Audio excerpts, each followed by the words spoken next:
Hello বন্ধুরা, তোমরা কেমন আছো? আশা করি তোমরা খুব ভালো আছো আর আমি খুব ভালো আছি। মিস্টার অ্যান্ড মিসেস দাস চ্যানেলে তোমাদের সবাইকে স্বাগত। তো অবশেষে আজকে বৃষ্টিটা মনে হচ্ছে কমেছে, সকাল থেকে আর বৃষ্টি হচ্ছে না, দেখা যাক।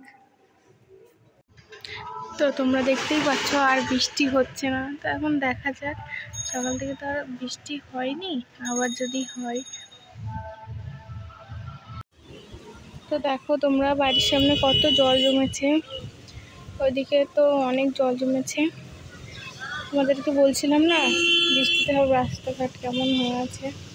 বৃষ্টিটা কমেছে, এবার রাস্তার অবস্থা দেখো। তো আমি ছাদে জামা কাপড় মেলতে চলে এসেছিলাম, দেখো কেমন হাওয়া দিচ্ছে বন্ধুরা। সব এরকম কাদা কাদা হয়ে আছে, দেখো কেমন হাওয়া দিচ্ছে। দেখো তোমাদের ওদিকে কেমন হচ্ছে তোমরা সবাই আমাকে জানিও কমেন্টে। তো ভিডিওটা আজকে এখানেই শেষ করছি। তোমরা সবাই লাইক, কমেন্ট, শেয়ার এবং সাবস্ক্রাইব করে দিও। টাটা।